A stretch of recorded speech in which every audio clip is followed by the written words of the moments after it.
आदाब, नमस्कार। रात के 9 बजे और 26/11 की कहानी काफ़ी वक्त से आप लोगों की फरमाइश थी और अब मौका है, चूँकि आज 24 है, परसों 26 है। कल इत्तेफाक से संडे है, वरना लगातार ये सिलसिला चलता। लेकिन मैं कोशिश करूँगा कम से कम 2-3 दिन के अंदर आपको पूरी कहानी सुनाऊँ और आगे कुछ कहूँ। सीधे उससे पहले पॉइंट पे ही आता हूँ कि क्योंकि 26 से 11 की जब बात हो रही है तो ये बहुत बड़ा हादसा था। एक ऐसा हादसा जिसका सिलसिला मौत से भी खत्म नहीं होता। मौत के बाद जो शुरू होता है, कायदे से उस गम का नाम है 26/11। जिंदगी जहां से एक नए रास्ते पे चलती है, कायदे से उस मोड़ का नाम है 26/11।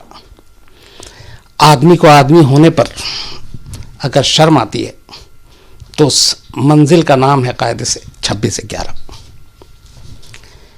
क्योंकि हिंदुस्तान में इस तरह का हमला इससे पहले कभी नहीं देखा गया। करीब 168 लोगों की मौत, 310 के करीब घायल, 168 जो मारे गए उनमें से करीब 28 फॉरेनर, विदेशी, अलग अलग 10 मुल्कों के लोग थे। कई जांबाज पुलिस अफसरों की मौत, एनएसजी के कमांडो की मौत, और उसके अलावा मुंबई के सीने पे जो जख्म, वो कभी भुलाया नहीं जा सकता। तो इसलिए 26/11 हमेशा याद रहेगा। 10 साल पूरे होने वाले हैं, लेकिन ऐसा लगता नहीं है, ऐसा लगता कल की ही बात। वो चीखें, वो मातम, वो सारी चीज़ें आज भी लगता है कानों में गूंज रही हैं। पूरी कहानी, हमला कैसे क्या हुआ, ज़्यादातर चीज़ें आप लोगों को पता है, लेकिन एक्चुअली इसकी पूरी साजिश रची कैसे गई, मैं कोशिश करूंगा आपको किस्तों में कहानी सुनाने की। पहला पार्ट जो है वो ये है कि 26/11 जो हुआ, 26/11 मुंबई, इसके पीछे कौन लोग थे, यह आइडिया कहाँ से आया और इसको कैसे उन्होंने अमल में लाया, और फिर आतंकवादियों को भेजने के लिए समुद्र का रास्ता क्यों चुना, और ये 10 लड़के जिनको भेजा था, इन 10 में कॉमन बात क्या थी, इन्हें क्यों चुना गया, ये सारी चीजें। 9/11 हुआ, उसके अलावा एक मैड्रिड में हमला हुआ था, लंदन में हमला हुआ था आतंकवादी। ये सारे हमले बहुत बड़े पैमाने पे हुए थे और इसमें लोगों के बीच में बहुत दहशत फैली थी। ये सारी चीजें पाकिस्तान में बैठे हुए जो आतंकवादी संगठन है, जो हमेशा हिंदुस्तान के खिलाफ खून खराबे की बात सोचते रहते हैं, उनके दिमाग जहन में था और वो लगातार आतंकवादी हमले, हरकतें करते रहते थे। लेकिन उनकी सोच ये थी कि कुछ ऐसा किया जाए जो बड़ा हो, जिसकी तरफ इंटरनेशनल मीडिया का भी ध्यान जाए, और वो लगातार कोशिश करते रहते थे, अपनी प्लानिंग करते रहते थे। खास तौर पर लश्कर तैयबा, जिसका सरगना हाफिज सईद है, हिंदुस्तान का बहुत बड़ा दुश्मन। तो ये लोग प्लान कर रहे थे। 1993 मुंबई ब्लास्ट के बाद मुंबई पे बहुत सारे आतंकवादी हमले हुए, और मुंबई को निशाना बनाने की एक बहुत बड़ी वजह यह होती है कि मुंबई इंडिया की एक तरह से कहें इकोनॉमिक कैपिटल है, बॉलीवुड भी वहीं है। तो मुंबई पे जब हमला होता है तो उसका असर ज़्यादा होता है, और इसीलिए मुंबई को चुना गया। अब इस पूरे हमले की, जो मैंने आपको बताया कि किस तरीके से ये जो 9/11 और मैड्रिड और यूके इन सब में हुआ था, उस तरीके का कोई एक प्लानिंग थी कि इस तरह से बड़ा हमला किया जाए, लेकिन कैसे क्या उस वक्त तक समझ में नहीं आया। धीरे धीरे साजिश चल रही थी पाकिस्तान में। इसी बीच लश्कर के कुछ कमांडर को ये काम सौंपा गया था कि वो एक ब्लूप्रिंट तैयार करें कि हमला होगा, कैसा होगा, क्योंकि ऑलरेडी ट्रेन में कर चुके थे, गाड़ियों में धमाका कर चुके थे, ये सारी चीज़ें हो रही थी। और तभी इन लोगों ने एक प्लान बनाया, और ये प्लान, इसकी शुरुआत जो हुई थी ये करीब 2006 में डेविड हेडली एक लश्कर तैयबा के लिए काम करता था। ये भी कहते हैं कि पाकिस्तानी खुफिया एजेंसी ISI के लिए भी काम करता है, अमेरिका के जेल में इस वक्त बंद है। ये मुंबई अक्सर आता जाता था और लश्कर ने इसको मुंबई की रेकी के लिए कई बार भेजा।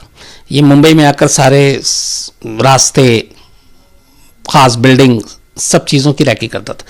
इवन ये ताज होटल में भी जाकर ठहरा था और इससे इसलिए कहा गया था कि ताज के अंदर का पूरा नक्शा, entry exit, room, corridor, floor, वो सब के बारे में भी जानकारी, तो वहाँ पे भी रुका था। तो डेविड हेडली पहला ऐसा शख्स था जिसने लश्कर को मुंबई के नक्शे, मुंबई की बाकी बारीकियों की जानकारी, ताज, ओबराय, इन सब की जानकारी दी। और इन जानकारी के बाद अब यह हुआ कि मुंबई तक आतंकवादियों को पहुंचाया कैसे जाए। तो उसमें एक मुश्किल ये थी कि अगर बड़े पैमाने पे हमला करना है तो एक तो पाकिस्तान के थ्रू हिंदुस्तान में घुसना मुश्किल है, दूसरा एक रास्ता बचता है कश्मीर के बॉर्डर का, वहाँ से आप आएंगे तो लेकिन वहाँ पे हमेशा खतरा रहता है कि मुठभेड़ ना हो वहाँ पे, चूँकि बॉर्डर पे एलओसी पे चौकसी ज़्यादा होती है। तीसरा ये कि बॉर्डर क्रॉस भी कर ले तो फिर इतने बड़ी मात्रा में हथियार यहाँ से कौन उनका स्लीपर सेल या कैसे पहुँचाया जाएगा, उस तक कैसे पहुँचेगा, उसमें भी जोखिम था। तो ये सारे रास्ते या तो फिर बॉर्डर क्रॉस करके या फिर किसी और ज़रिए से ओरिजिनल वीज़ा पासपोर्ट पे हिंदुस्तान में एंट्री कराना, उसके बाद लेकिन फिर वो हथियारों की खेप उन तक पहुँचाना, तो बहुत सारे मसले थे। और 9/11 के बाद ये भी था कि हर जगह पे सख्ती भी थी, एयरपोर्ट पे भी सख्ती, तो हवाई रास्ते से बिल्कुल भी संभव नहीं था। कश्मीर के रास्ते आतंकवादियों को घुसाने में जोखिम था और वो हथियारों की खेप के साथ सारे के सारे जो पूरी टीम है वो बिना नुकसान के अंदर आ जाए, ये भी मुश्किल था। तो जब ये सारी चीज़ें मना कर दी गई कि ऐसा नहीं हो सकता, तब एक आखिरी रास्ता आता है, समंदर का रास्ता। समंदर के रास्ते की पूरी रेकी होती है, पूरी प्लानिंग होती है, टटोला जाता है, खंगाला जाता है। उसके बाद लगता है कि अगर आतंकवादियों के पूरी खेप को हथियारों के साथ, ताकि उन्हें किसी और से हथियार की खेप मुंबई पहुंचकर न लेनी पड़े, यहीं से वो लेकर चले और मुंबई में ऐसी जगह पे उतरें कि जहां से उसके बाद उतरने के बाद उनको किसी सिक्योरिटी, नाकेबंदी, इनकी भी ज़रूरत ना पड़े और वो आसानी से शहर में दाखिल हो जाएं। तो इन सारी चीज़ों की पड़ताल की गई और उसके बाद तय हुआ कि समंदर के रास्ते ही आतंकवादियों को मुंबई भेजा जाएगा। और इस समंदर के रास्ते भेजने के पीछे एक और जो उनकी सोच थी वो ये कि 1993 में जब मुंबई में सीरियल ब्लास्ट हुआ था, तब जो RDX की पूरी खेप थी वो समंदर के रास्ते ही मुंबई पहुंचाई गई थी, ज़्यादातर हिस्सा, और बहुत आसानी से पहुंच गई थी। कस्टम और बाकी लोगों के साथ भी मिली भगत थी। तो एक उनके पास वो पुराना एग्जाम्पल था कि समंदर के रास्ते ईजी है। दूसरा उन्हें यह भी लगा था कि समंदर के रास्ते पे उतनी निगरानी नहीं है, न इंडियन कोस्टल गार्ड की न बाकी उसकी, तो यहाँ पहुँचना आसान था। तो पहली चीज़ ये तय हुई इस पूरी साजिश में कि रास्ता क्या होगा आतंकवादियों के जाने का, और वो तय हुआ कि समंदर के रास्ते। अब हुआ कि कैसे भेजेंगे, कौन लोग होंगे और इनका इंचार्ज कौन होगा। तो लश्कर की तरफ से चीफ तो हाफिज सईद, जिसके इशारे पे सब काम हो रहा है, लेकिन उसने ये जिम्मेदारी सौंपी ज़कीउर रहमान लखवी उर्फ चाचा। ये नाम है लश्कर में, बहुत बड़ा नाम है लश्कर में, ज़कीउर रहमान लखवी उर्फ चाचा। चाचा को जिम्मेदारी सौंपी गई इस पूरे ऑपरेशन को अंजाम देने के लिए, लड़कों को तैयार करने के लिए और उनको मुंबई तक पहुंचाने के लिए, और मुंबई में आतंकवादी हमले के दौरान भी उनके साथ बाकायदा संपर्क में रहने के लिए। तो पहला शख्स आता है लश्कर की तरफ से ज़कीउर रहमान लखवी, उसके साथ दूसरा शख्स आता है ज़रार शाह, तीसरा आता है अबू काफ़ा और चौथा आता है अबू हमज़ा। ज़कीउर रहमान, ज़रार शाह, अबू काफ़ा, अबू हमज़ा, ये चार लोग लश्कर की तरफ से 26/11 की पूरी साजिश के सूत्रधार होते हैं। अब इनका सबसे पहला काम होता है उन आतंकवादियों को चुनना जिनको मुंबई भेजना है, और यह काम ज़्यादातर इनमें से दो लोगों का था, ज़कीउर रहमान लखवी उर्फ चाचा या फिर ज़रार शाह। 26/11/2008 में होता है, लेकिन इसकी प्लानिंग शुरू होती है 2007 जून के बाद, लगभग 1 साल पहले। इस 1 साल के दौरान सबसे पहला इनका काम था कि किसी तरह से लड़कों को चुना जाए जिनको भेजना है।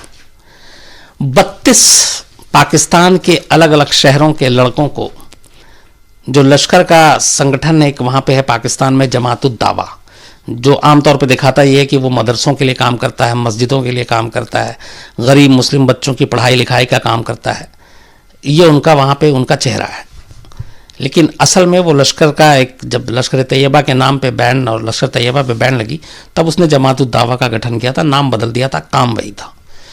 तो जमातुद दावा के मदरसे और ये सारी चीज़ें होती हैं। तो ऐसे लड़कों को ख़ास तौर पे ये लोग अपना निशाना बनाते हैं जो थोड़े शरारती हों, घर से भागे हुए हों, घर से निकाले हुए हों, शादीशुदा ना हो, उम्र ज़्यादा से ज़्यादा 20-22 साल हो। इसके पीछे सोच ये है कि ऐसे लड़कों को जो अपने घर से दूर हैं, निकाले हुए हैं, थोड़े से बदमाश हैं, शादीशुदा नहीं है, इनका ब्रेन वॉश करना बड़ा आसान काम है। दूसरा ये, इनको जो सिखाया जाएगा वो राज किसी और से शेयर नहीं करेंगे, क्योंकि घर वालों से इनका मेल जोल है नहीं, मिलना जुलना है नहीं, आना जाना है नहीं, शादीशुदा है नहीं, इसलिए जिम्मेदारियों का भी एहसास नहीं होगा, और बड़े आसानी से ये कश्मीर और जिहाद और इसके नाम पर, इस्लाम के नाम पर ये बहक जाएंगे। तो ये इनका मोडस ऑपरेंडी था। तो ऐसे ही कर करके इन्होंने 32 लड़कों की एक टीम बनाई अलग अलग पाकिस्तान के शहरों से, और ये सारे के सारे की उम्र वही, सारे कुंवारे, किसी की शादी नहीं हुई, सारे गरीब घर के बिल्कुल, और सारे के सारे बिल्कुल भी पढ़े लिखे नहीं, कोई तीसरी पास, कोई चौथी पास, कोई दूसरी के बाद ही स्कूल जाना छोड़ गया। इन 32 लड़कों को लेके 3 अलग अलग चरणों में ट्रेनिंग दी जाती है। जो शुरुआत इनको बताया गया इन 32 के 32 लड़कों को, वो ये कहा गया इन सबको जब कि तुम सब कश्मीर के सिपाही हो, कश्मीर की आज़ादी में तुम्हारा रोल होगा, और अल्लाह ने तुम्हें चुना है, तुम सीधे जन्नत में जाओगे, बड़े खुशनसीब हो कि तुम लोगों को चुना गया। ये कहकर और ख़ास तौर पे इन सबको कश्मीर के नाम पे शामिल किया गया, इनकी ट्रेनिंग दी गई। जो इनकी ट्रेनिंग होती है, उस ट्रेनिंग के बाद इन 32 में से आखिरी 10 लड़कों को चुना जाता है मुंबई अटैक के लिए। अब ये जो 10 थे, इनकी ट्रेनिंग कैसी होती है आगे बताऊंगा, पहले इन 10 के नाम आपको बताऊं। 32 में से सिलेक्शन होता है आखिरी 10 लड़कों का। अब्दुल रहमान उर्फ बड़ा, अब्दुल रहमान उर्फ छोटा, और बाबर इमरान, ये तीनों पाकिस्तान के मुल्तान के रहने वाले थे, और इन तीनों को उन 10 लोगों में से पहले चुना गया। इसके बाद आता है जावेद उर्फ अबू अली, अबू फहाद, ये पंजाब के ओकारा जिले के दोनों, इन दोनों को चुना जाता है, 5 हो गए। इसके बाद चुना जाता है नज़ीर उर्फ उबैद और नासिर उर्फ अबू उमर, ये फैसलाबाद के रहने वाले थे, 7 हो गए। इसके बाद सियालकोट से 2 लड़कों को चुना जाता है, अबू शैब और अबू मुजाहिद, 9 हो गए। और 10वां वो नाम है जो हिंदुस्तान के घर घर में जाना जाता है, अजमल कसाब, जो इकलौता जिंदा आतंकवादी पकड़ा गया था। ये सारे अपने घरों के नालायक लड़के थे, ये सारे घर से भागे हुए लड़के थे, इन सारे कुछ ना कुछ क्राइम में एक्टिविटी से, कोई चोरी में पकड़ा गया था, किसी ने डाका डाला था, किसी ने झगड़ा किया था। कसाब 2 बार चोरी करते हुए पकड़ा गया था, और वो भी अपने घर वालों से लड़ के निकला था। तो इन सारे की खास बात ये थी कि इन 10 के 10 लड़कों को अपने घर से दूरी थी, 10 के 10 पढ़े लिखे नहीं थे, 10 के 10 कुंवारे थे, और ये 10 के 10 किसी ना किसी क्राइम में छोटे मोटे इन्वॉल्व थे। तो 32 में से इन 10 लोगों को चुना गया। अब इनकी ट्रेनिंग कैसे हुई? जब शॉर्टलिस्ट हुए तो 3 चरणों में इनकी ट्रेनिंग हुई, और ये पूरी ट्रेनिंग पाक ऑक्युपाइड कश्मीर जो है वहां पे हुई, पाक अधिकृत कश्मीर में, वहां के भी 3 जगहों पर। इनकी पहली ट्रेनिंग का नाम था दौरा सुफा। ये ट्रेनिंग जो एकदम बिगिनिंग ट्रेनिंग थी, पहले तो सबसे पहले जब ये आए तो इनको जमातुद दावा के मदरसों में और वहाँ रखा गया, इनको बाकायदा इस्लाम जिहाद की बातें बताई गई। कुछ को पढ़ना नहीं आता था तो लिटरेचर भी नहीं दे पाए, उनको बता बता के समझाया जाता था। और इनको तस्वीरें और पिक्चर दिखाई जाती थी, ख़ासतौर पर कश्मीर की, हिंदुस्तान के मुसलमानों के बारे में इनको बढ़ा चढ़ा कर कि वहाँ पे जुल्म होता है और कश्मीर को आज़ाद कराना है। तो मेन फोकस कश्मीर था और इन सबको ये लगता था कि हम लोगों को कश्मीर के लिए तैयार किया जा रहा है, जो अजमल कसाब ने बाद में कहा भी।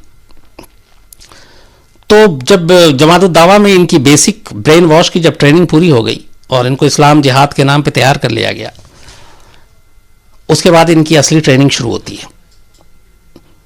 पहला ट्रेनिंग जिसका नाम रखा था दौरा सुफा, ये ट्रेनिंग मुरीद के एक जगह है पाकिस्तान में, और वहां पे दी गई। 21 दिनों की ये ट्रेनिंग थी। पहले जो पहली ट्रेनिंग का पीरियड था वो 21 डेज। और इस ट्रेनिंग के दौरान सभी को सुबह सबसे पहले सवा, इन सब का पूरा रूटीन फिक्स था 21 दिन का। सुबह 4 बजे उठना, नहा धो के सबसे पहले फजर की नमाज पढ़ना, इसके बाद इनको दौड़ाना, फिर नाश्ता देना, और उसके बाद सभी तरह की जो एक्सरसाइज, ये एक्सरसाइज करना, भागना, दौड़ना, इस तरह की ये ट्रेनिंग, लेकिन बहुत ज़्यादा देर तक। और ये सुबह 4 बजे से शुरू होता था और रात 8 बजे तक। बीच में बस नमाज पढ़ने के लिए जो 5 वक्त का नमाज का टाइम है, और खाना और नाश्ते और रात का खाने का टाइम होता था। 4 बजे पीटी कराया जाता था, जैसे बल्कि आर्मी और उन सब में कराई जाती है। फिर पीटी के बाद नमाज और दूसरे काम, फिर एक्सरसाइज, दौड़ना। ये पूरा पहला जो दौरा सुफा की ट्रेनिंग थी 21 दिन की मुरीद के इलाके में, ये उनको दी गई। ये ट्रेनिंग इन लोगों के लिए थोड़ी सी मुश्किल थी लेकिन आसान थी। इसके बाद इनका दूसरा ट्रेनिंग का दौर शुरू होता है, जिसको नाम दिया गया था दौरा आमा। इस ट्रेनिंग के लिए भी 21 दिन का दिन रखा गया और 21 दिन की ट्रेनिंग थी।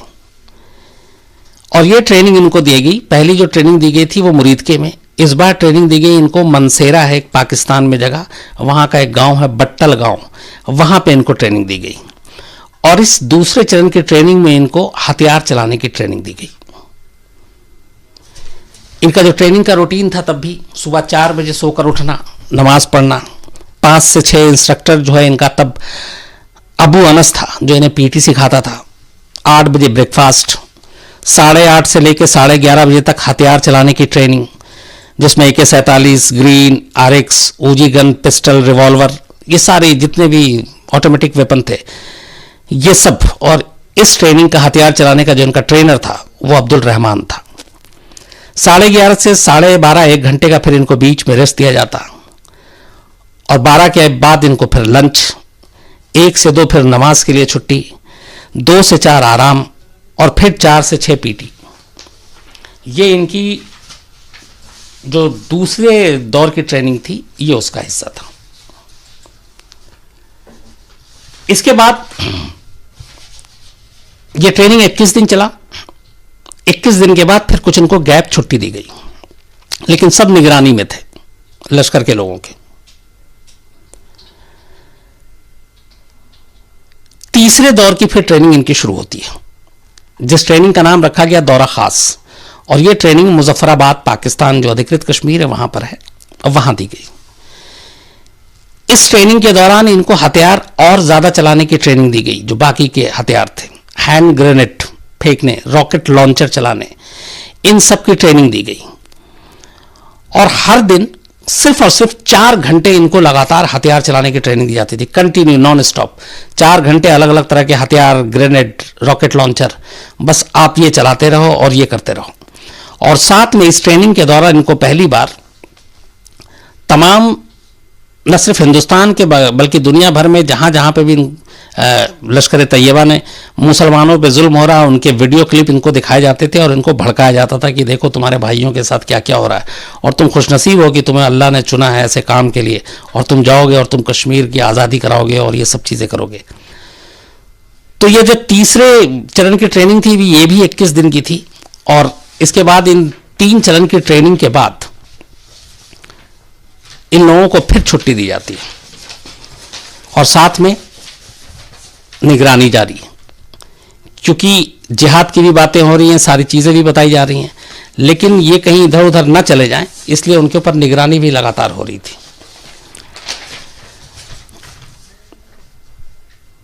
अब 3 दौर की ट्रेनिंग के बाद ज़कीउर रहमान लखवी जो चाचा है, ये इन 10 लोगों की एक टीम बनाता है और इनको 2-2 के ग्रुप में बांट देता है। पहले ग्रुप में अबू अजमल जो कसाब था, उसके साथ अबू इस्माइल को रखा गया था, और अबू इस्माइल वो शख्स था जिसको मुंबई में जो 10 आतंकवादियों को भेजा जाना था, उन सब का लीडर उसी को बनाया गया था। और कहा गया था कि जो एक सैटेलाइट फ़ोन, थुरैया का सैटेलाइट फ़ोन था, और उससे जो बात होगी वहाँ से, पाकिस्तान में इनके आकाओं से, वो फ़ोन अबू इस्माइल अपने पास रखेगा और वही बाकी लोगों से बात करेगा जब जब ज़रूरत होगी। अभी तक इन लोगों को यही पता था कि ये कश्मीर के लिए तैयार हो रहे हैं और कश्मीर पे हमला करना है। ट्रेनिंग पूरी हो गई थी। इसके बाद अचानक पहली बार सितंबर 2008 में जो चाचा हैं ज़कीउर रहमान लखवी, वो इन 10 के 10 को बुलाते हैं और पहली बार बताते हैं कि तुम लोगों को मुंबई जाना है। अब ये सुन के 10 एकदम चौंक जाते हैं, क्योंकि अभी तक सारी बातें कश्मीर को लेकर, कश्मीर की लड़ाई को लेकर हो रही थी, और ये सब मान के चल रहे थे कि ये पूरी ट्रेनिंग, तैयारी, ये सब हो रही है, ये कश्मीर को लेकर हो रही है।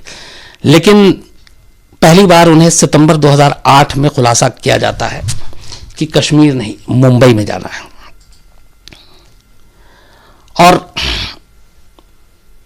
मुंबई में जाने के बाद इन्हें क्या करना है ये उस वक्त भी नहीं बताया गया।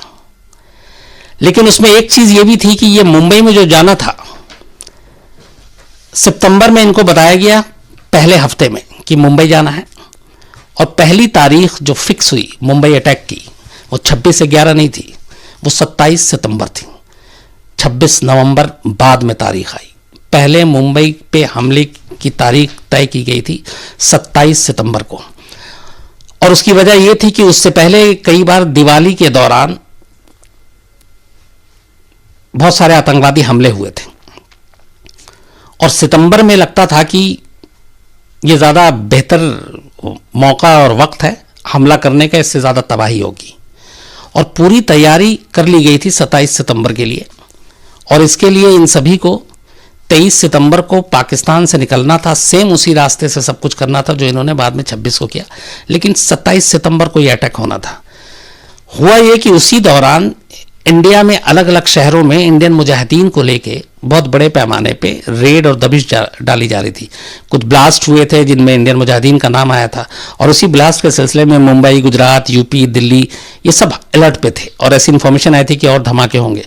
तो इन तमाम राज्यों की पुलिस बहुत हाई अलर्ट पे थी, और उस दौरान में रेड में बहुत सारे हथियार भी पकड़े गए थे। और तब ये जब खबर पाकिस्तान पहुंची तो उन्हें लगा कि इस वक्त मुंबई भी हाई अलर्ट पे है, दिल्ली भी है, गुजरात भी है, बट टारगेट मुंबई को करना था। तो उनको लगा कि अभी सितंबर में जाना शायद ऑपरेशन सक्सेसफुल नहीं होगा, क्योंकि पुलिस ऑलरेडी बहुत वहाँ पे अलर्ट है। तो इसलिए उसको टाल दिया गया, और टालने के बाद नई तारीख अभी बताई नहीं गई। टालने के बाद फिर इन सबको कहा गया कि तुम लोग जहाँ जहाँ अभी जाना चाहते हो घूम कर आ जाओ।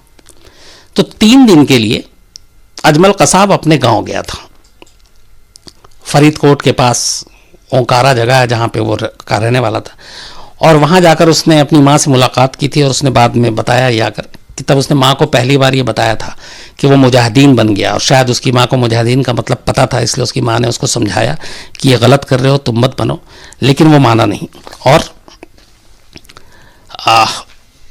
वो वापस 3 दिन के बाद जमात-उद-दावा के कैंप में आता है और फिर वहीं ही रहता है। अब इन 10 लोगों को वापसी के आने के बाद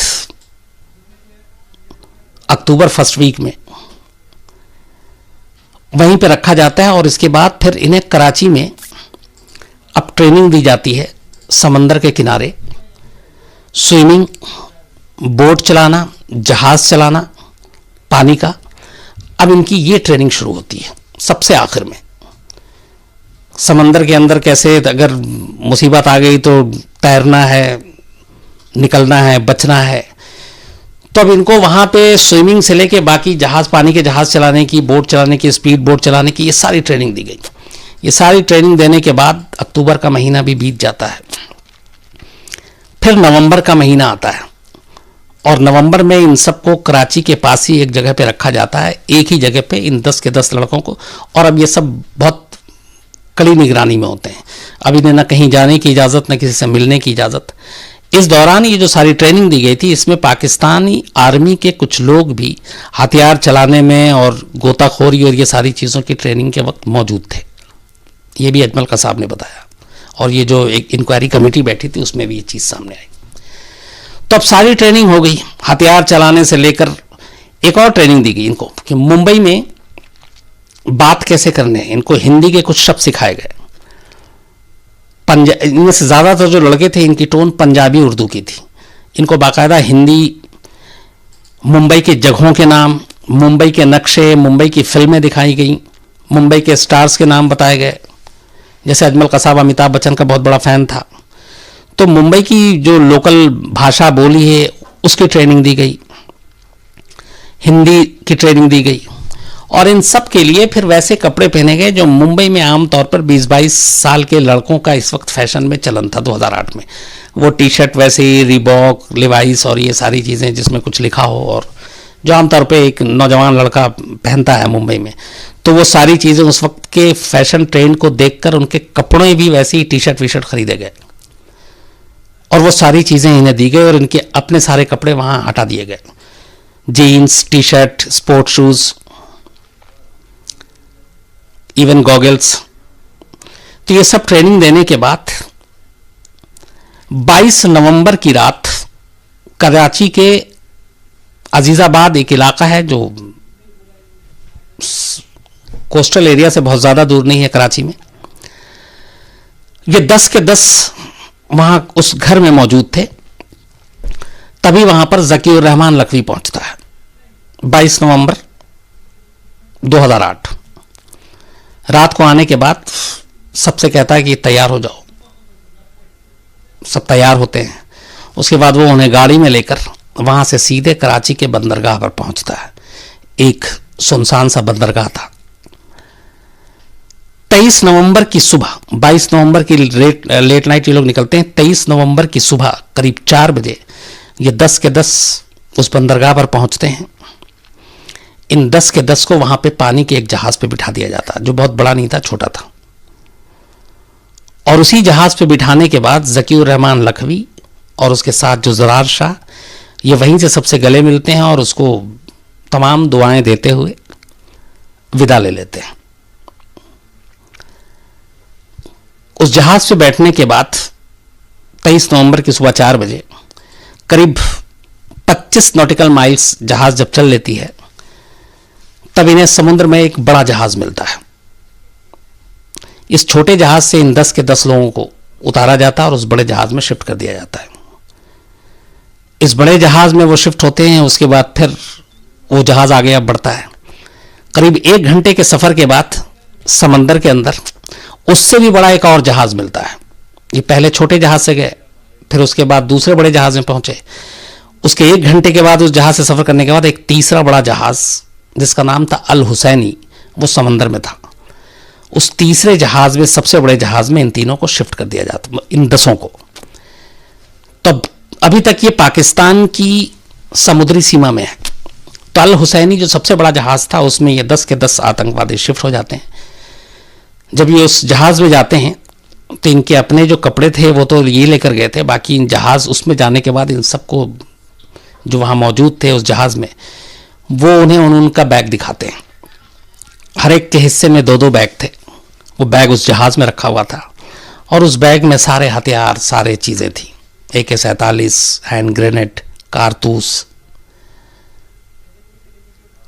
खजूर, ड्राई फ्रूट्स। उसके बाद उस जहाज में बैठने के बाद ये बाकी जो पिछला जहाज था ये वापस लौट जाता है। अब ये जहाज आगे बढ़ता है। अल हुसैनी इस जहाज का नाम था और ये पाकिस्तानी जहाज था।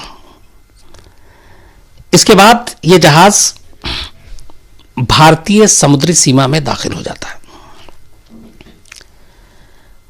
अब उस वक्त ये था कि समंदर में भी निगरानी होती है, लेकिन समंदर में एक अच्छी चीज़ ये भी होती है कि बहुत दूर दूर तक आपको दिखाई दे जाता है कि कोई है कि नहीं है। तो मैदान खाली था, समंदर में कुछ था नहीं, और ये जहाज़ भारतीय सीमा में दाखिल हो जाते हैं। दाखिल होने के बाद ये जब आगे बढ़ते हैं तो भारतीय समंदर सीमा में इन्हें एक जहाज़ दिखाई देता है। वो छोटा था, उस जहाज़ का नाम था कुबेर। वो इंडियन फिशरमैन का बोट था और उस बोट को चला रहा था अमर सिंह टंडेल। तो अल हुसैनी जहाज उस जहाज के करीब जाकर रुकती है और वो उससे कुछ यूं ही रास्ता भटकने का बहाना करते हैं, ये लोग पूछते हैं, और फिर धीरे धीरे करके उस जहाज से 2-4 लोग नीचे उतर आते हैं कुबेर में। और आने के बाद इनमें से जो 5 लोग थे, किसी बहाने से 4 को अल हुसैनी में ट्रांसफर कर देते हैं, पाकिस्तानी जहाज में। सिर्फ एक को छोड़ देते हैं और वो था अमर सिंह टंडेल, जो इस जहाज का नाविक था, मछुआरों के जहाज का हेड था।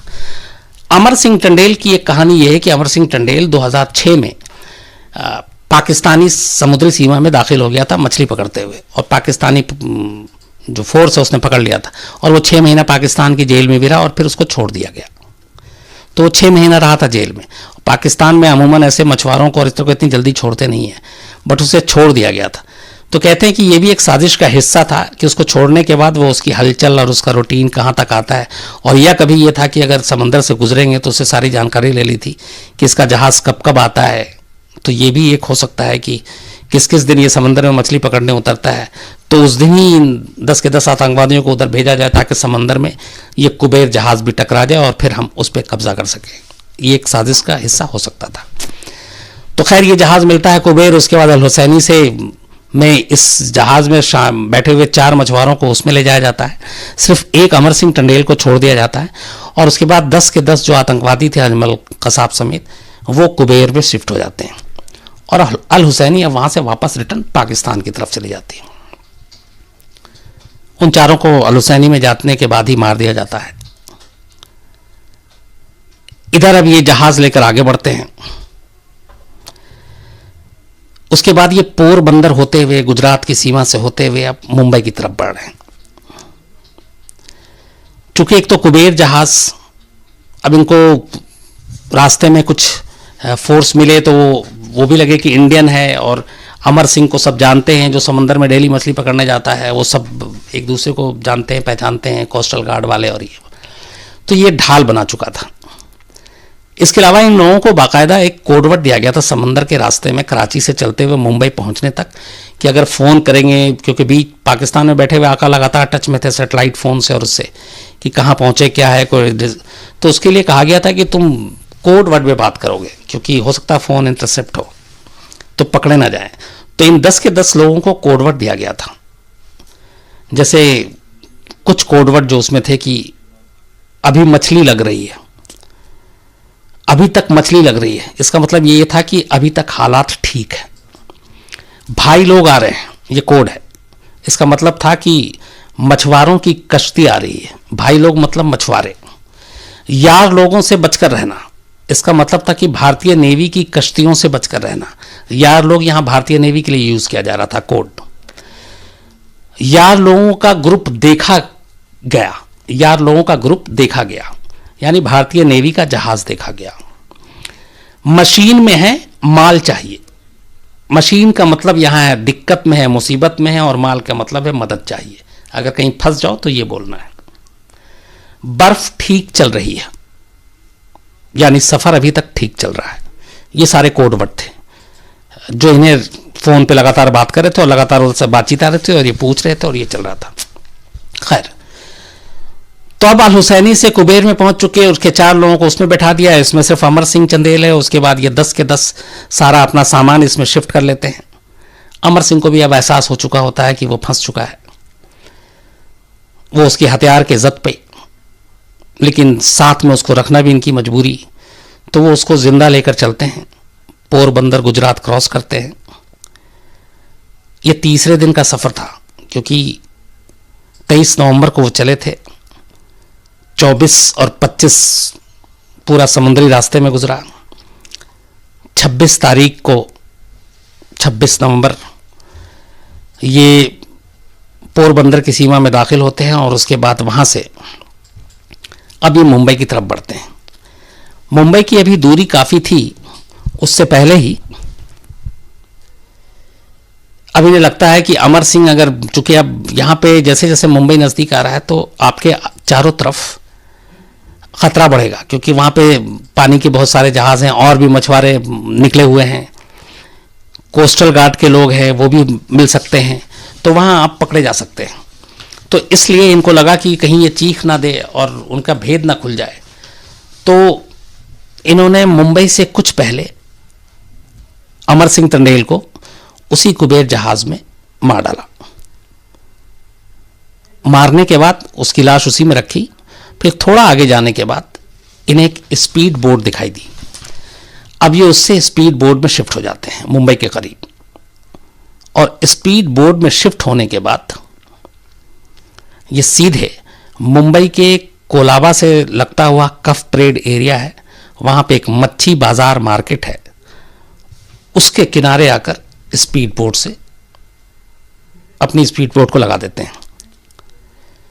तब रात के वक्त बजे थे 9, अंधेरा हो चुका था, और जिस जगह पे ये मच्छी बाजार है वहां से साउथ मुंबई के सारे मशहूर इलाके सबसे नज़दीक, कोलाबा हो, ताज हो, ओबराय हो, सब कुछ। अब यहां पे दो चीजें कि ये कराची से चलते हैं, भारतीय एक जहाज पे कब्जा करते हैं, पूरा पोरबंदर एरिया पार करते हैं और मुंबई तक आ जाते हैं, और कोई रास्ते में रोकता नहीं है, कोस्टल गार्ड, पुलिस, कुछ नहीं। ऐसा क्यों?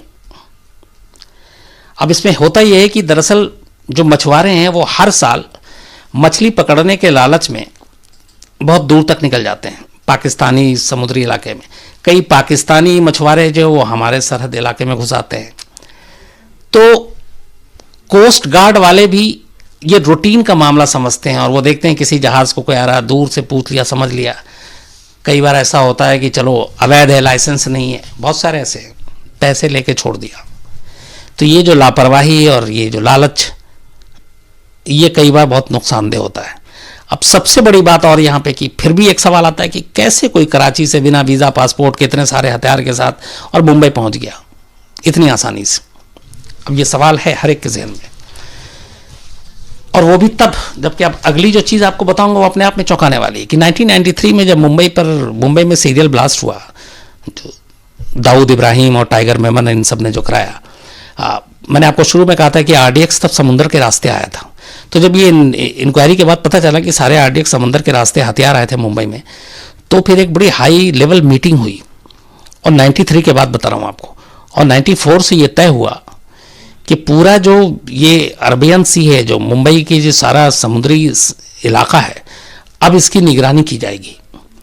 और इसके लिए बाकायदा नेवी, होम मिनिस्ट्री, इन लोगों ने मिलकर तय किया कि इस अरब सागर में मुंबई के आसपास पूरा जो गुजरात का भी वो लगता है, इंटरनेशनल सीमा तक नौसेना, पुलिस, कस्टम, ये सब मिलकर वहां पे पेट्रोलिंग करेगी। 93 सीरियल ब्लास्ट के बाद ये तय हुआ था, ये सरकार की तरफ से। इसके लिए बाकायदा नेवी को बड़े जहाज दिए गए, डॉनियर एयरक्राफ्ट दिए गए, हेलीकॉप्टर दिए गए, और साथ में ट्रेंड नौसेना के जवान, इनको वहां पे अरब सागर में तैनात किया गया कि इस तरीके की कोई भी चीज़, कोई अनचाहे लोग, अनचाही जहाज जिसके पास कुछ कागजात नहीं, कुछ नहीं, आप उनको पकड़ेंगे और हमारी सीमा में घुसने नहीं देंगे, और मुंबई की तरफ तो सवाल ही नहीं क्या पाने देंगे। तो इस पूरी ज्वाइंट पेट्रोलिंग जो नेवी, कस्टम, पुलिस, इन सब के लिए, और ये सारे जहाज, हेलीकॉप्टर, ये सब कुछ दिए गए, और इस ऑपरेशन का नाम रखा गया था तब ऑपरेशन स्वान, SWAN। इस ऑपरेशन स्वान का मतलब ही था कि समंदर की निगरानी करेंगे और हम मुंबई पे कभी इस तरह की और कोई बर्बादी के सामान या बर्बाद करने वाले लोगों को आने नहीं देंगे। ये 93 के बाद हुआ था, और इस ऑपरेशन के तहत महाराष्ट्र, गुजरात के जो तटीय इलाके हैं वहां पे पूरी पेट्रोलिंग होती थी। नेवी के बड़े जहाज, एयरक्राफ्ट, हेलीकॉप्टर, ये इससे निगरानी की जाती थी, और ये सब कुछ चल रहा था। अब इसे आप क्या कहेंगे कि 2008 में 26/11 होता है और 2006 में बिना किसी वजह के इस ऑपरेशन स्वान को खत्म कर दिया जाता है और ये सारी निगरानी ठप, ज्वाइंट कोई भी पेट्रोलिंग नहीं होती है और उसके बाद सब कुछ नॉर्मल पे। अब जरा आप ये सोचें कि सिर्फ 2 साल पहले 2006 में ये हुआ था, अगर 2008 में भी ये पेट्रोलिंग जारी रहती और इसकी कोई वजह नहीं बताई गई कि क्यों पेट्रोलिंग हटा ली गई, जो बेसिक बताया गया जब उस वक्त सवाल किया गया तो सिर्फ इतना कहा गया कि अब कुछ होता तो है नहीं और हम 94 से मतलब 6 तक आ पाए तो 6 और 6 12 साल से पेट्रोलिंग कर रहे हैं लेकिन कोई ऐसा पकड़ाया नहीं, कोई ऐसा मिला नहीं, तो ये खामोखा का यूं ही फालतू का एक एक्सरसाइज है, खर्चे हैं। 2006 में ऑपरेशन स्वान खत्म कर लिया गया, जिस ऑपरेशन स्वान के तहत मुंबई के सारे बंदरगाहों की हिफाजत और निगरानी की जाती थी, जिसके तहत कोई भी बाहरी आदमी घुस नहीं सकता था।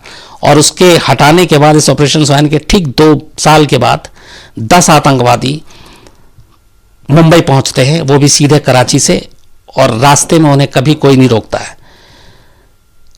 जब 9 बजे 26 नवंबर को कफ रोड के पास मच्छी बाजार मार्केट में इनका बोट रुकता है और ये नीचे उतरते हैं, तो वहां बहुत ही भीड़ भाड़ वाला इलाका है। अगर आप लोग गए हों, मैं गया हूं इसी सिलसिले में, तो ये सब अपना बैग उठा के कंधे पे, एक आगे और एक पीछे की तरफ, और जीन्स टी शर्ट में, हथियार बैग के ही अंदर, और आनंद फानंद में निकलते हैं। 10 के 10 पहली बार मुंबई आए हैं। इन्हें सिर्फ नक्शे के हिसाब से पता है, इन्हें सिर्फ ये पता है कि यहां पे हम उतरेंगे, वहां से किधर किधर जाना है। तो जब ये उतरते हैं तो इनमें से एक, उसी पे एक मछली बाजार मार्केट में वो एक महिला थी जिससे ये टकरा जाता है। वो महिला बहुत गुस्से में उसको डांटती है और पूछती है मराठी में, तो इसमें से एक उसका जवाब देता है अपना काम कर, और 1-2 लोग और खड़े होते हैं। तो जब ये 10 के 10 एक ही तरह से, चूंकि हर लड़का एक साथ बैग लेकर उतर रहा है, कंधे पे आगे पीछे बैग है, सबके ड्रेस हैं, सब घबराया हुआ जल्दबाजी में है, तो उस मछली बाजार के कुछ लोगों को शक होता है और वो बाकायदा 100 नंबर पर पुलिस को कॉल करते हैं कि अभी भी एक बोट से ऐसे कुछ आए, हमें शक है। तो पुलिस वाले भी टाल देते हैं, उन्हें लगता है कि अरे कुछ होगा। अगर उस वक्त भी थोड़ा सा अलर्ट होता तो ये 10 के 10 शायद शहर में घुसने से पहले जो आसपास में अगर कोई पीसीआर और ये वैन होती तो वहां पे भी पकड़े जा सकते थे, लेकिन ऐसा होता नहीं है।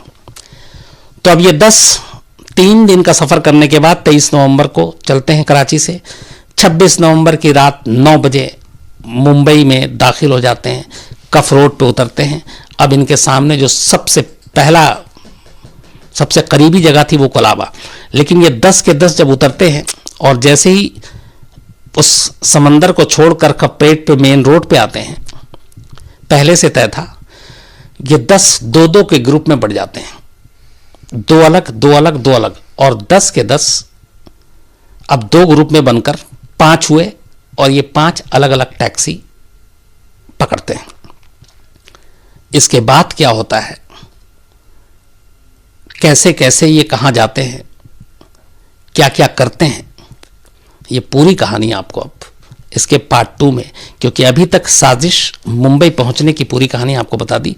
अब इस साजिश को अमली जामा पहनाना है, जो उन्हें कहा गया वो करना है, और कैसे मुंबई में करते हुए भी कर ये रहे हैं। फोन पे लगातार इनको इंस्ट्रक्शन मिल रहा है, कराची में बैठे हुए इनके आका ज़कीर रहमान लखवी से, ज़रार शाह से, हमजा से। ये सारी चीज़ें अगले पार्ट 2 में आपको सुनाएंगे। तो ये पार्ट 1 था। मुझे लगा कि ये सारी चीज़ें शायद टीवी में और अखबारों में इतनी डिटेल में नहीं आई, इसलिए मैंने कहा कि मैं आपको ये बताऊं।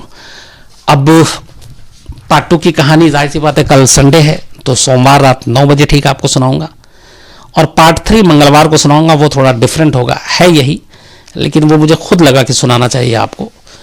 तो पार्ट 2 में अब आपको ये पूरा हमला कैसे 58 घंटे तक नॉन स्टॉप मुंबई गोलियों और धमाकों की आवाज़ों से गूंजती रही, ये आपको मंडे को सुनाऊंगा। फिर कैसे ये आतंकवादी एक एक कर मारे गए और इनकी जद में आकर कैसे कैसे लोग मारे गए, एनएसजी कैसे पहुंची, एनएसजी को पहुंचने में लेट क्यों हुआ, ये सारी चीज़ें मंडे को। तो पार्ट 1 यहीं पे रोकता हूं, और अब कुछ मैं नोट करके लाया था, इसलिए सवाल लूँ उससे पहले आप लोगों को बताता हूँ, सुनाता हूँ। एक स्वाति शर्मा हैं, ये सर्जिकल स्ट्राइक के बारे में कहानी सुनना चाहती हैं। स्वाति जी, बिल्कुल आपको जल्दी सुनाऊंगा। अर्पण पटेल ये एलटीटी के बारे में सुनना चाहते हैं, ये भी आपको सुनाऊंगा। आदित्य सिंह हैं, एक जितेंद्र हैं, ये साइबर क्राइम के बारे में कहते हैं कि अवेयरनेस की ज़रूरत है और लोगों को बताना चाहिए। साइबर क्राइम की बहुत सारी इंटरेस्टिंग स्टोरी है, मैं ज़रूर आपको सुनाऊंगा।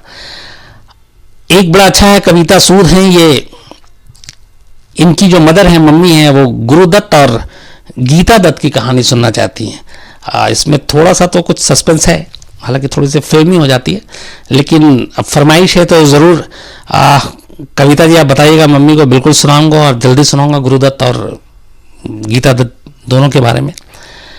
इसके अलावा भरत शर्मा हैं, इन्होंने अपनी कहानी बताई कि ये कैसे कुछ भी नहीं था पर इन्होंने बहुत मेहनत की और आज इनके पास सब कुछ है। अभी इंडिया के हैं लेकिन बाहर में रहते हैं, तो ये एक सीख है, एक नसीहत है। हमेशा अच्छे रहिए भरत शर्मा साहब। इंद्रजीत प्रजापति हैं, इसके अलावा सनी वीपीएन हैं, इन्होंने अभी से ही वो ये हमेशा नज़र रखते हैं, ये कह रहे थे कि 3K नहीं क्या 3 लाख सब्सक्राइबर मेरे हिसाब से पहले से जल्दी हो रहा है, दुआएं आप लोगों की।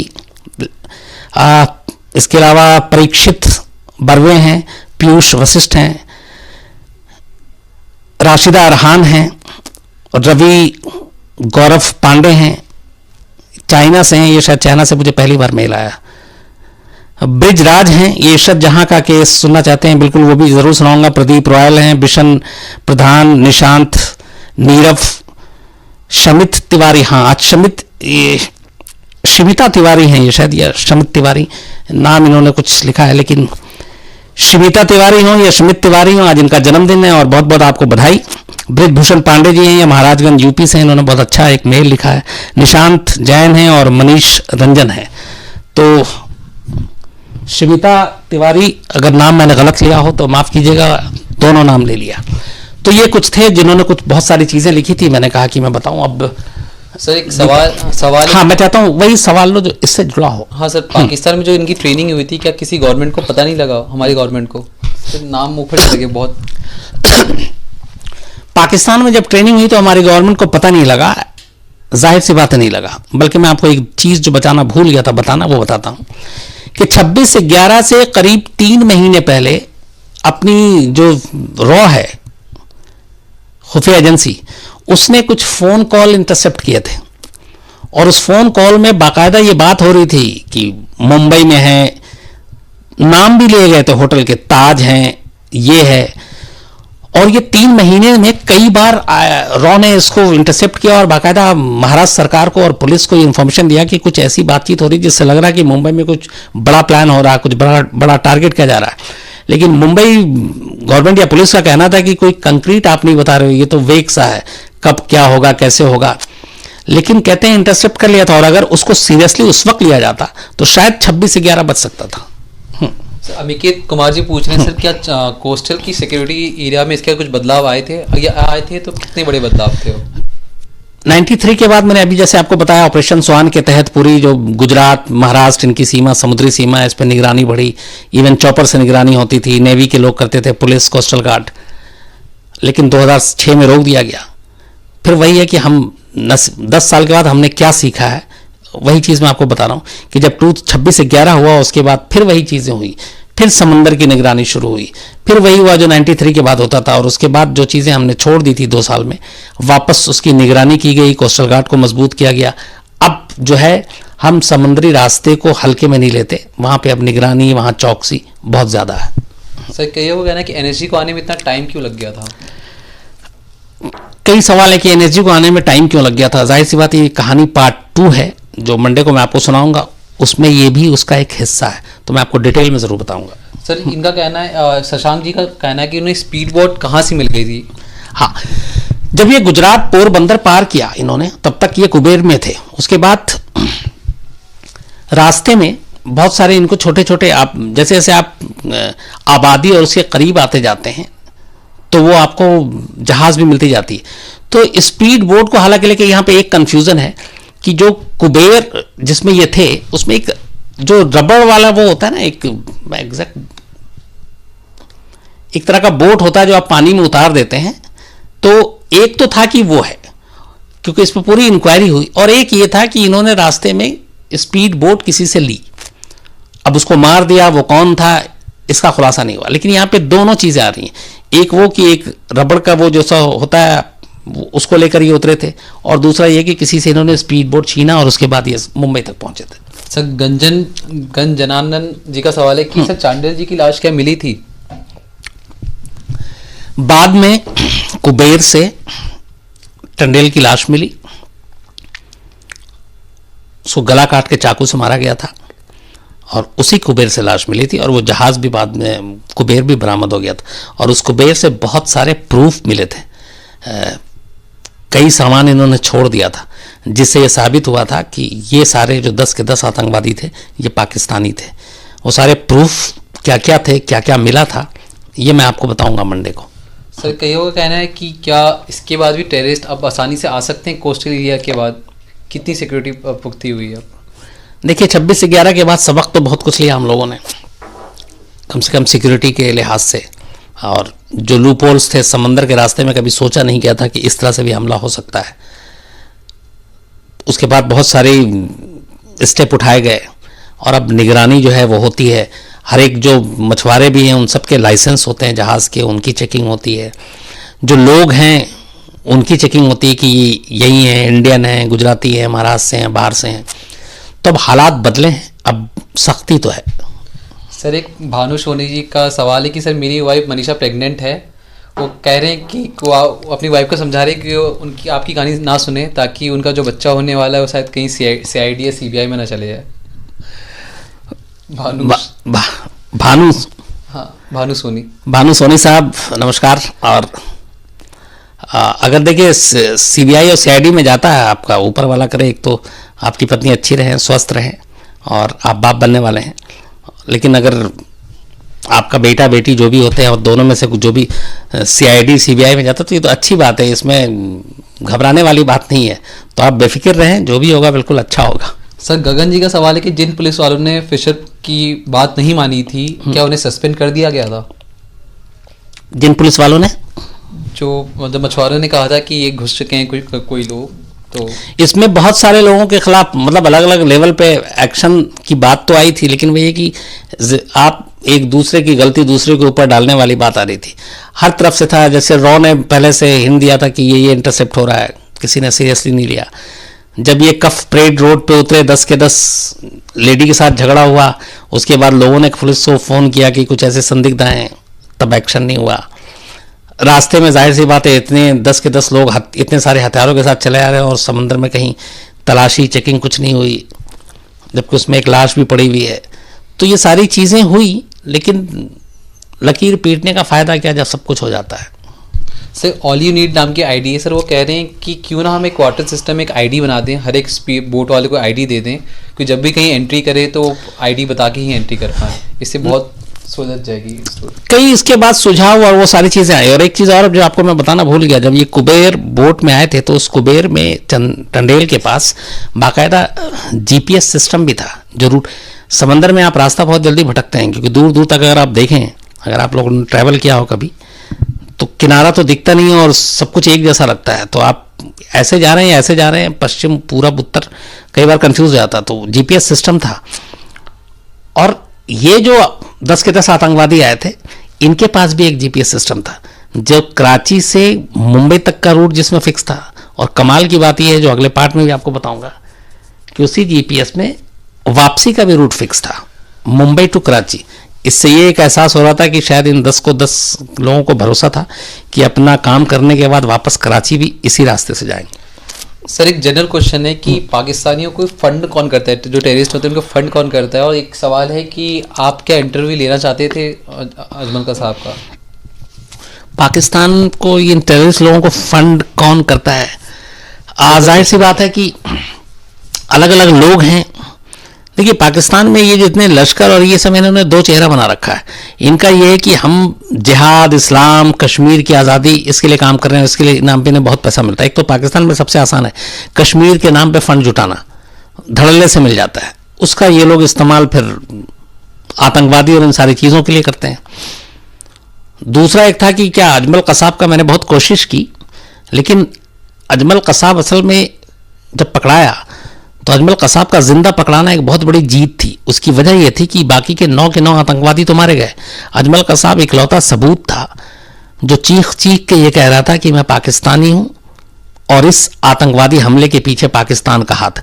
इससे बड़ा सबूत बहुत कम हाथ लगा हम लोगों के।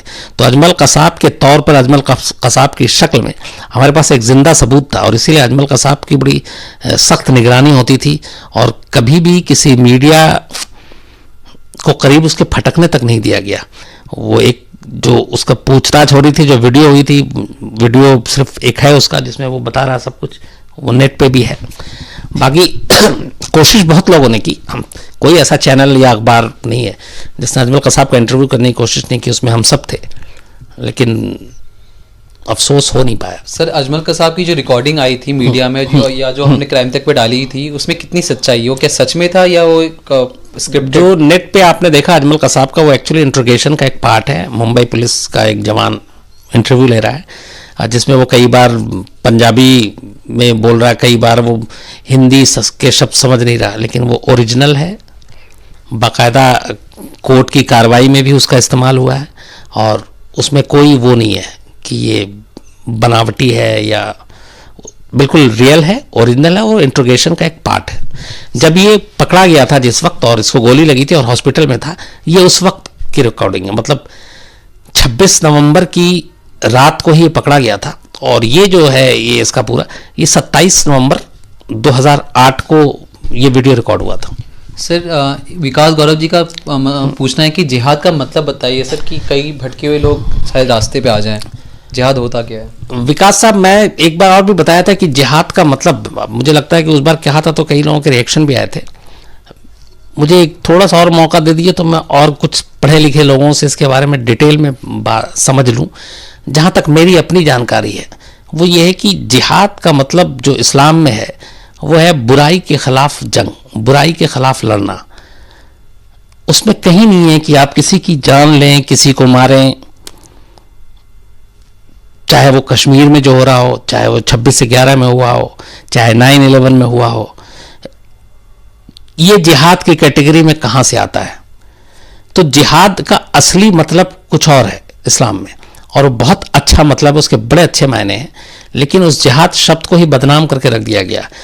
एग्जैक्ट पूरी डिटेलिंग इसकी क्या है, मैं कुछ जो इससे ज़्यादा बेहतर जानकार हैं मैं उनसे खुद अच्छे से और समझ लूँ और फिर मैं आपके पास इसको लेकर ज़रूर आऊँगा, इसका जवाब, ये मेरा वादा है। सर, राहुल कुमार जी थोड़े गुस्से में वो पूछ रहे हैं कि सर हमें बताइए कि हाफिज़ सईद इतना एक्यूज है, फिर भी हमारी रॉ ने या गवर्नमेंट ने कुछ भी नहीं किया, ये किस हद तक जायज़ है?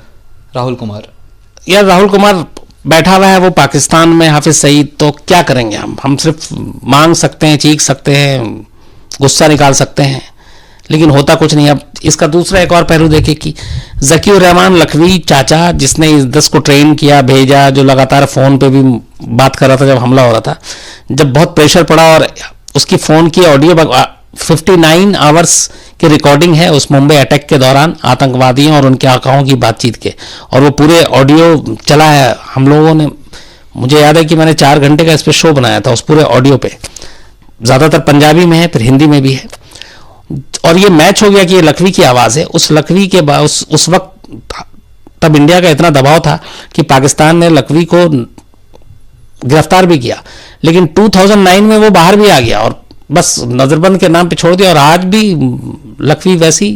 तो ये तो हालत है, लेकिन क्या करें, दाऊद भी वही है, मसूद अजहर भी वही है, आपका सैयद सलाउद्दीन भी वही है, फिर आपका हाफिज सईद भी वही है, और ये सब हमारे लिए वांटेड हैं। और ऐसा भी नहीं कि पाकिस्तान में छुपे में दिखते नहीं, रैलियां करते हैं, टीवी पे आते हैं, वहाँ के न्यूज़ चैनल में कई तो होस्ट भी बन के गए, मतलब एक्सपर्ट के तौर पे इंटरव्यू चलता है उनका, लेकिन हैं पाकिस्तान की गोद में है और पाकिस्तान हमें देता नहीं है, हम जाकर ला नहीं सकते। ये है।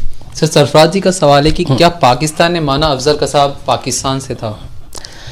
जब अफजल कसाब पकड़ा गया, ये अच्छा एक सवाल है, किसका सवाल था सर? एक मिनट, ये सरफराज क्या है कि जब अफजल कसाब पकड़ा गया और उसके बाद सारे उसने इंटरव्यू में अपना नाम, पता सब, फरीदकोट, ओकारा जिला, बाप का नाम, ये 5 भाई बहन, सब कुछ बता दिया। तो उस वक्त पाकिस्तान सरकार लगातार मना कर रही थी कि इनमें से हमारा सर कोई लेना देना नहीं है, लेकिन कमाल देखिए पाकिस्तानी मीडिया ने उस वक्त बड़ा अच्छा काम किया था। जियो टीवी की एक टीम उसके घर पहुंच गई गांव, यहाँ से जब ये सारा, अच्छा पाकिस्तान की टीवी लगातार 26/11 को फॉलो कर रही थी, दिखा भी रही थी, तो वो उस गांव पहुंच गई और उसके फादर से मिली और उसके फादर को फोटो दिखाया। अजमल कसाब का वही फोटो जो है कि 47 लेके सीएसटी स्टेशन पे जो तस्वीर आपने देखी होगी, कंधे पे बैग है और हाथ में AK-47 है। तो उसके फादर ने कहा कि हाँ ये मेरा बेटा अजमल कसाब है, और उसके गांव वालों ने सबने माना। उसके बाद फिर बीबीसी ने इस पर रिपोर्ट की और पूरे जाकर उसके वोटर आईडी कार्ड और ये सब कुछ निकाल लिया। बाद में जब पाकिस्तानी को पता चला, बाकी मीडिया पहुंचने लगी, तो उस गांव से वो पूरी फैमिली गायब हो गई। कहते हैं कि उसको आईएसआई उठाकर ले गई किसी गुप्त जगह पे, क्योंकि उनकी बदनामी हो रही थी, और उसके बाद उनका फैमिली कभी फिर दिखाई नहीं दिया। तो पाकिस्तानी मीडिया ने इस्टेब्लिश किया कि यहाँ ये जो कसाब है, जो हिंदुस्तान में जो अटैक में शामिल है, इकलौता जिंदा पकड़ा गया है, ये पाकिस्तानी है, इस जगह का रहने वाला है, इसके बाप का नाम ये, इसकी माँ का नाम ये।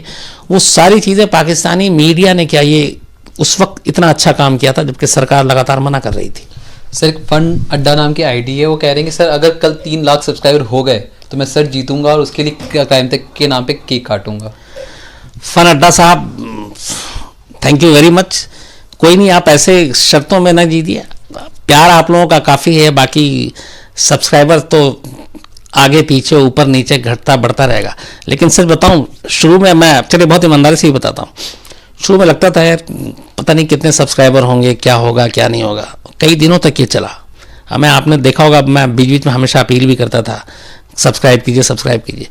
बट धीरे धीरे जैसे जैसे लोग बढ़ते गए, उनके जब मैं मेल और वो पढ़ने लगा, यहाँ से हट के जब मेल आता है, मैं डेली जो पढ़ता हूँ 200-250 मेल कम से कम एवरेज, तो मुझे लगा कि नहीं ये ज़्यादा मायने हैं, क्योंकि वो चीज़ पहली बार एहसास हुआ कि ये प्यार क्या होता है, ये अपनापन क्या होता है। इतने सारे रिश्ते बन गए, इतने सारे रिश्ते जुड़ गए, वो शायद अनमोल है। तो लेकिन फिर भी खुशी है कि परिवार बढ़ता है तो और अच्छा लगता है। बट आप लोगों का प्यार ऐसे ही रहे। और अब मुझे लगता है कि वक्त भी हो गया काफ़ी, तो कल संडे है, कल संडे आप लोग एंजॉय कीजिए, और मंडे को पार्ट 2